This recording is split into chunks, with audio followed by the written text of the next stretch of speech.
देश की ताकत तिजोरी में पड़े सोने चांदी से नहीं, बल्कि देश के खेतों, खलिहानों, कारखानों, उत्पादों और मेहनत कश कुशल हाथों से तय होती है। 18वीं शताब्दी में ऐसी परिवर्तनकारी ललकार दी थी एडम स्मिथ ने, जिन्हें आधुनिक अर्थशास्त्र का पिता भी कहा जाता है। नमस्कार, मैं गजेंद्र।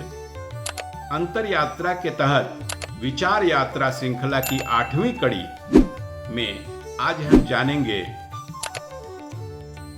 महान अर्थशास्त्री और दार्शनिक एडम स्मिथ के विचार और आज के संदर्भ में उनकी प्रासंगिकता। विचार यात्रा श्रृंखला की पूर्व की 7 कड़ियां प्लेलिस्ट में उपलब्ध है, जिसका लिंक डिस्क्रिप्शन में हम दे रहे हैं। इस श्रृंखला में 17वीं 18वीं शताब्दी के महान विचारकों के विचार और प्रासंगिकता के संबंध में हम बात करते हैं। पहले हम बड़े बड़े दार्शनिकों और विचारकों के विचार प्रस्तुत कर चुके हैं। प्लेलिस्ट के लिंक में जाइए और एक एक करके फुर्सत में उन्हें देखिए।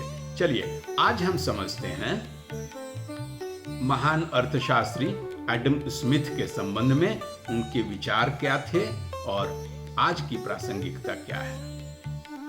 चलिए विस्तार से समझते हैं। एडम स्मिथ का जन्म 1723 में स्कॉटलैंड के एक छोटे से कस्बे किर्ककाल्डी में हुआ था। बचपन से ही वे इंक्विजिटिव और बुकिश थे। किताबें पढ़ते रहना, प्रश्न पूछना और उत्तर ढूंढना, ये उनके व्यक्तित्व की विशेषता थी। ग्लासगो यूनिवर्सिटी और फिर बाद में ऑक्सफोर्ड यूनिवर्सिटी में उनकी पढ़ाई पूरी हुई, जहां उन्होंने सिर्फ अर्थशास्त्र ही नहीं बल्कि दर्शन शास्त्र और नैतिकता में भी डिग्री हासिल की और समाज की जड़ों को समझने का हुनर भी सीखा। वह समय था यूरोप में इंडस्ट्रियल रिवॉल्यूशन का। नए नए आविष्कार हो रहे थे। भाप इंजन, कारखाने, शहरी धुएं और व्यापार के नए रास्ते। और दूसरी तरफ मर्केंटलिज्म का जाल भी समाज को अपने आगोश में जकड़ता जा रहा था। यह माना जाता था कि राष्ट्र की शक्ति अधिक से अधिक बुलियन रिजर्व में यानी सोने चांदी के भंडारण में नियत होती है और सरकार व्यापार पर सख्त नियंत्रण रखती थी। कैसे ईस्ट इंडिया कंपनी का प्रकोप फैला था, यह तो आप भी जानते हैं और सर्वविदित हो चुका है। इसी दौर में एडम स्मिथ ने यह प्रश्न उठाया था कि असली धन सोना या उत्पादन और श्रम की शक्ति। 1776 में छपी उनकी पुस्तक an inquiry into the nature and causes of the wealth of nations मील का पत्थर बनी और अभी भी है। इसी साल अमेरिका में स्वतंत्रता की घोषणा भी की गई थी।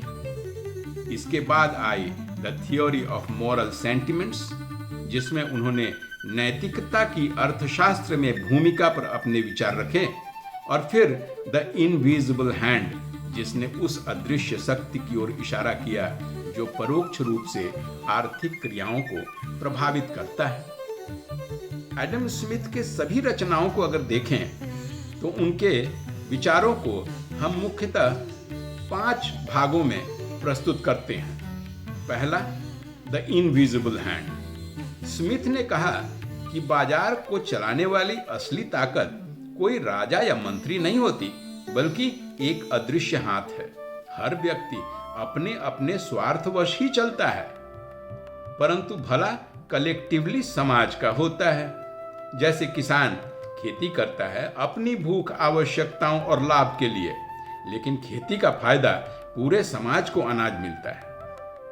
आज फ्लिपकार्ट, अमेज़न आदि पर जो विक्रेता हैं वो सिर्फ मुनाफे के लिए ही तो अपना सामान बेचते हैं ना, लेकिन घर बैठे विविध प्रकार के आवश्यक सामानों की उपलब्धता की सुविधा तो हम सबको होती है।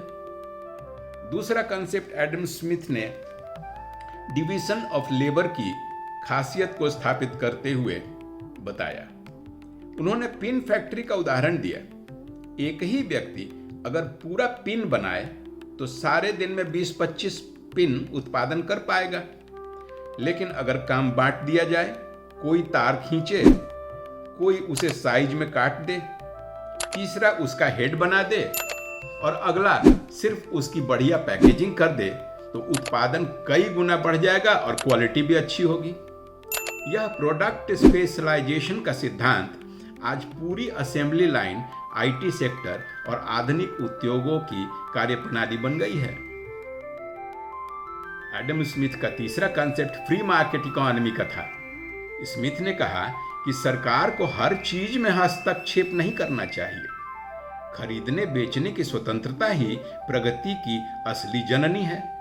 बाजार में सामग्रियों की मांग और पूर्ति यानी मार्केट फोर्सेस अपनी कीमत खुद तय करती हैं। अब आम की पैदावार ही अगर कम होगी तो सप्लाई कंस्ट्रेंट के कारण आपूर्ति बाधित रहेगी और आम की कीमतें ऊपर चली जाएंगी। अगर इसमें सरकार इंटरफेयर करती है तो प्रॉफिटेबिलिटी और प्रोडक्शन दोनों ही प्रभावित होगा और इकोनॉमी कुंठित हो जाएगी। इसलिए उन्होंने एडवोकेट किया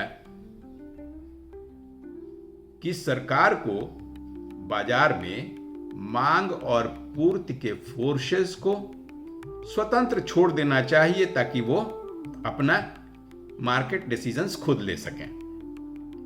तीसरा कंसेप्ट एडम स्मिथ ने मर्केंटलिज्म की भरपूर आलोचना करके अपना प्रस्तुत किया। उन्होंने उस समय की प्रचलित सोच को चुनौती दी जिसमें बुलियन रिजर्व्स को ही किसी भी देश की समृद्धि का सूचक माना जाता था। उन्होंने कहा किसी देश की असली संपत्ति उसका उत्पादन और उपलब्ध श्रम शक्ति है। सोना तिजोरी में बंद है जो किसी भी कंटिजेंसीज में काम आ सकता है, लेकिन यह उत्पादन और सामग्रियों की पर्याप्त उपलब्धता ही तो है जो रोजमर्रा की जिंदगी को समृद्ध बनाती है और कंटिजेंसीज को पैदा ही नहीं होने देती है। उनकी यही सोच आज के जीडीपी कॉन्सेप्ट की आधारशिला बनी। किसी भी देश की संपत्ति उसके ग्रॉस डोमेस्टिक प्रोडक्ट यानी सकल घरेलू उत्पाद से आंकी जाने लगी, ना कि इकोनॉमी में उपलब्ध सिक्कों या सेंट्रल बैंक में स्थित बुलियन रिजर्व से। एडम स्मिथ सिर्फ अर्थशास्त्री नहीं, नैतिकता के भी प्रचारक रहे थे। एडम स्मिथ ने अपनी पुस्तक the theory of moral sentiments में स्पष्ट किया कि इंसान एक स्वार्थी मशीन नहीं है, उसके अंदर सहानुभूति और नैतिक संवेदनाएं भी होती हैं।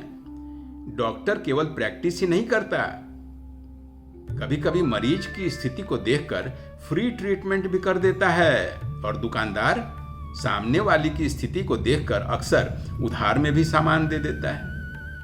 आज की global economy, startups, innovations and capitalism Adam Smith की सोच का ही विस्तार तो है। हाँ, बाद के कई विचारकों ने उनकी आलोचना भी यह कहकर की है कि मुक्त व्यापार असमानता और शोषण भी बढ़ाता है, लेकिन बिना स्मिथ के आधार के free market economy, dignity of labour, product and assembly line के कॉन्सेप्ट्स शायद अधूरे ही रह जाते। तो एडम स्मिथ ने हमें सिखाया कि धन केवल तिजोरी में नहीं, खेतों, कारखानों और कुशल श्रमशील हाथों में बसता है। उन्होंने यह भी याद दिलाया कि इंसान स्वार्थी नहीं बल्कि नैतिक रूप से समृद्ध और सहानुभूतिशील भी है, और उनकी अमर सीख तो यह रही कि स्वतंत्रता और नैतिकता दोनों मिलकर ही सच्ची समृद्धि लाते हैं। कैसी लगी विचार यात्रा की आज एडम स्मिथ की ये कड़ी? बड़े अर्थशास्त्री थे। संक्षेप में मैंने मुख्य कॉन्सेप्ट्स को यहां प्रस्तुत किया है आपके सामने ताकि सबके लिए सुगम हो सके। विचार यात्रा की अगली श्रृंखला में हम फिर ऑगस्ट कॉम्टे के साथ अगले शनिवार की सुबह आपसे मिलते हैं। बने रहिए, जुटे रहिए और जोड़ते भी रहिए, क्योंकि कई लोगों को आवश्यकताएं हैं इन जानकारियों की। आज के लिए इतना ही मित्रों, फिर मिलते हैं अपनी अगली प्रस्तुति में अंतर यात्रा के साथ। नमस्कार।